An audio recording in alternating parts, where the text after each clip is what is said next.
Hi great soul, welcome to my channel at Lily77. Lagi rame banget nih di sosial media, lagi viral banget, masih hangat-hangatnya banget kabur dulu, hashtag kabur dulu aja. Yang seperti kita tahu lagi viral di X, terus juga sekarang lagi viral juga di mana-mana seperti di TikTok. Di mana anak-anak muda Indonesia, kebanyakan milenial dan Gen Z pada kabur ke luar negeri. Nah, lagi rame banget nih di sosmed hashtag kabur dulu aja, dimana anak-anak muda Indonesia kebanyakan milenial dan Gen Z pada kabur ke luar negeri, entah itu mencari pekerjaan, sekolah, atau bahkan pindah ke warganegaraan. Nah, pertanyaannya, ada apa dengan Indonesia? Apakah nggak ada masa depan untuk anak-anak muda di Indonesia? Well, di video kali ini aku akan bahas mengenai hashtag kabur dulu aja nih. Apa sih yang sedang terjadi sama anak-anak muda Indonesia dan penyebab mereka bisa sampai kabur ke luar negeri. Nah, menurut seorang psikolog, Tiara Puspita mengatakan bahwa seruan kabur dulu aja di sosial media sebagai bagian besar dilakukan oleh milenial dan Gen Z yang memang memiliki kesempatan dari segi usia, terus dari segi financial untuk bekerja, belajar, atau bahkan pindah ke warga negara. Namun hashtag kabur dulu aja terjadi di tengah isu-isu yang tampaknya bukan sekedar kabur semata, melainkan bentuk kekecewaan generasi muda, anak-anak muda Indonesia terhadap situasi negara yang saat ini lagi kacau. Kira-kira kali ini aku mau bahas penyebabnya apa sih sampai mereka memilih untuk kabur.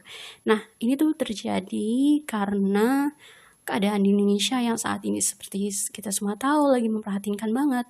Mereka pada frustasi dengan kondisi Indonesia yang menyebabkan anak-anak muda kecewa terhadap kondisi dalam negeri yang dirasa semakin gak menentu, dari sistem ekonomi yang gak berpihak, ketidakpastian karir, sulit dapat pekerjaan, dan transportasi pajak yang dipertanyakan. Juga gaji yang gak sesuai sama kinerja, sehingga orang-orang yang menyerukan hashtag kabur dulu aja memilih untuk mencari pekerjaan, studi, atau pindah ke warga negaraan yang menurut mereka pasti-pasti aja termasuk soal kesempatan berkarir gitu.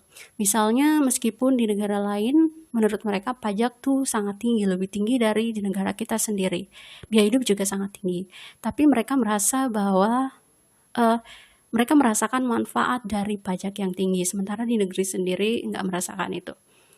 Nah, kalau dari sistem ekonomi yang tidak berpihak dan juga ketidakpastian karir, sulit banget cari pekerjaan, transportasi penggunaan pajak yang dipertanyakan, dan gaji yang nggak sesuai dengan kinerja.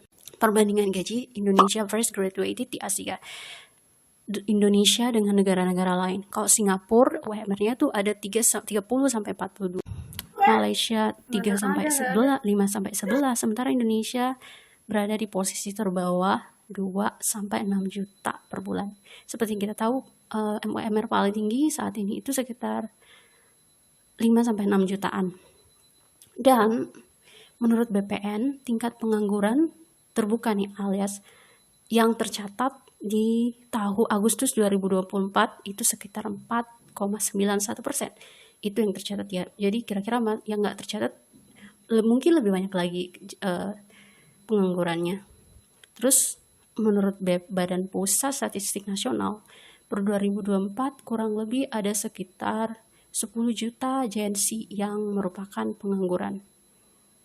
Nah, terus penyebab lain kenapa hashtag ini bisa viral, itu karena mereka merasa standar perusahaan Indonesia yang nggak ngotak. Misalnya, di sini ada standar perusahaan Indonesia dengan negara tetangga kita Malaysia. Kalau kita lihat di sini dia hanya mencantumkan nomor aja, gak banyak persyaratannya. Sementara kalau di Indonesia banyak banget. Untuk menjadi seorang kasir aja misalnya harus ada minimal pendidikan segala macam, minimal tinggi, terus harus good looking, harus bekerja di bawah tekanan, ya banyak banget pokoknya persyaratannya yang memberatkan anak-anak muda Indonesia itu, yang menyebabkan anak-anak muda Indonesia itu sulit mendapatkan pekerjaan. Terus lapangan kerja yang terbatas, gaji murah, dan batasan usia. Misalnya kebanyakan perusahaan itu mematok batasan usia, misalnya maksimal 25 tahun. Jadi mereka yang di atas 25 tahun udah semakin sulit untuk mencari pekerjaan gitu. Seperti yang mungkin kalian pernah lihat yang viral itu, ada seorang yang buka lowongan pekerjaan untuk seblak, dia hanya butuh beberapa orang, tapi ternyata yang daftar ada sekitar 200-an orang kalau nggak salah. Jadi dari situ kita udah bisa lihat kalau lapangan kerja tuh semakin sempit. Sama aku kemarin ingat banget, aku tuh apply satu pekerjaan admin. Dia tuh cuma butuh 2-3 admin. Tapi ternyata yang daftar ada sampai 4.000 orang. Jadi bayangkan bagaimana sulitnya anak-anak muda Indonesia untuk mencari pekerjaan. Ada batasan usia seperti yang aku bilang, gajinya yang ya seperti perbandingan tadi, Indonesia paling rendah bahkan di antara negara ASEAN sendiri. Di negara Asia Tenggara sendiri, menurut Gen Z di Indonesia, menurut anak-anak muda Indonesia, gaji yang nggak sesuai sama kinerja. Kalau di Indo kita dituntut untuk perfect gitu loh, bekerja di bawah tekanan, kadang-kadang harus kita diminta loyal ke perusahaan, misalnya harus bekerja kadang lembur, tapi kadang-kadang ada beberapa orang yang udah lembur tapi ternyata itu nggak dihitung lembur, jadi mereka cuma dikasih gaji pokok aja, nggak dapat gaji lembur, padahal dia tuh udah mengorbankan waktunya untuk lembur. Dan banyak hal lagi seperti kayak standar gaji dan kondisi ekonomi. Atau misalnya kayak banyak banget orang yang udah sekolah mahal-mahal, misalnya bayangin kayak sekolah hukum, psikologi yang atau teknik yang itu lumayan mahal, tapi ujung-ujungnya mereka sulit dapat pekerjaan. Terus banyak banget menurut anak-anak muda di Indonesia kebijakan pemerintah yang merugikan masyarakat Indonesia, kayak misalnya tapera, potongan pajak yang tinggi gitu. Terus ya gajinya udah dikit, terus nanti ditambah dengan potongan-potongan, itu akan membuat gaji yang diterima akan semakin sedikit. Nah, di sini aku juga menampilkan beberapa tanggapan mereka yang udah kerja di luar negeri.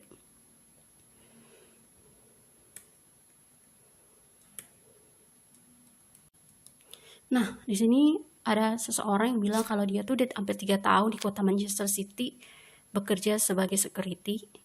Nah, tapi gajinya tuh udah sampai 3 digit, jadi dia tuh bisa membawa anak-anak keluarganya ke sana dan merasa bahwa di sana dia tuh hidup layak dan bisa mendapatkan rumah.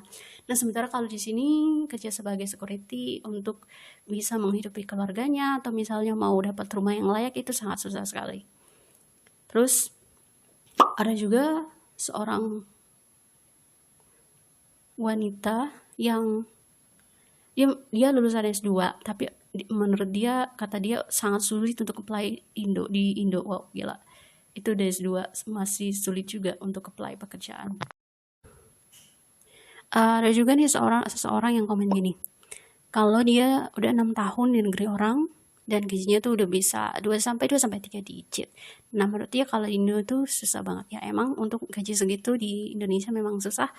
Kita butuh itu gaji segitu itu kayaknya posisinya yang udah tinggi seperti brand manager tinggi di perusahaan. Nah, sementara untuk mencapai posisi itu sulit ketika kita masuk lewat mandiri. Sementara kalau kita nggak punya orang dalam, misalnya walaupun kita kompeten, skill kita bagus, bekerja keras gitu kan, tapi ketika ada orang yang kerja lewat jalur orang dalam, punya orang dalam, kita tetap akan tersingkir gitu. Dan ada juga nih yang komen, dia bilang bahwa ponakannya tuh lulusan ITB, dia diterima di perusahaan BUMN dengan gaji sekitar 3-5 juta. Tapi dia menolak dan memilih perusahaan Taiwan yang ternyata gajinya bisa sampai 10 kali lipat dari gaji di Indonesia. Ada juga nih yang komen kalau misalnya fresh graduate di Indonesia itu harus punya minimal pengalaman kerja. Jadi kalau nggak ada ya maaf kata, nggak bisa kerja di Indo misalnya. Terus mungkin teman-teman juga lagi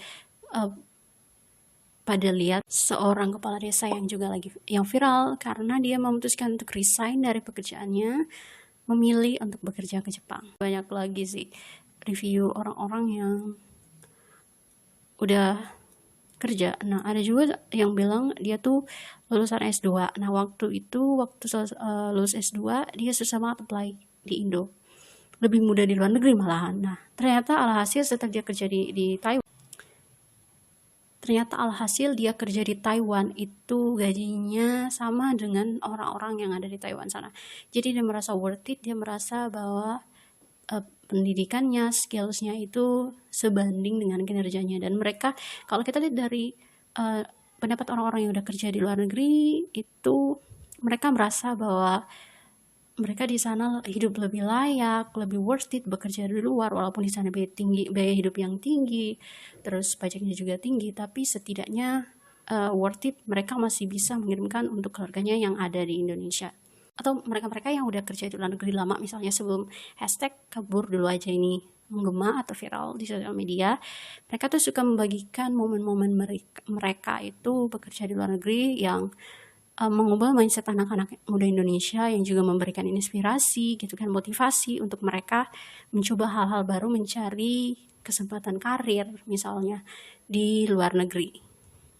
Nah, sementara kalau di Indonesia gaji UMR itu buat diri sendiri aja itu kadang nggak cukup banget nih, apalagi kalau misalnya hidup di Jakarta terus nggak pintar-pintar untuk ngatur keuangan, ditambah mengikuti gaya hidup orang-orang Jakarta misalnya, itu buat dia sendiri aja itu nggak akan cukup. Jadi kayak mau bantu orang tua atau misalnya kayak mau beli rumah segala macam itu susah banget, sulit banget. Nah, jadi kalau kita lihat nih, atau misalnya gini, di Indo tuh kita udah sekolah, misalnya kuliah mahal-mahal, tapi ujung-ujungnya lulus susah banget dapat kerja, bekerja juga ya gajinya nggak sebanding sama kinerja, ya kerjanya gitu-gitu aja dan nggak ada peluang atau kesempatan berkarir di Indonesia. Nah, jadi kalau kita lihat penyebab hashtag kabur dulu ini aja menggema di sosial media itu adalah karena lapangan pekerjaan yang sangat susah di Indonesia, terus jauh dari kata layak, aturan pemerintah yang dianggap semakin mempersulit masyarakat, dan ya anak-anak muda merasa bahwa masa depan mereka tuh semakin gak pasti di Indonesia gitu. Jadi mereka memilih untuk pindah ke warganegaraan atau bekerja di luar negeri, memilih kabur ke luar negeri sembari mencari ilmu, skill baru atau belajar kultur baru.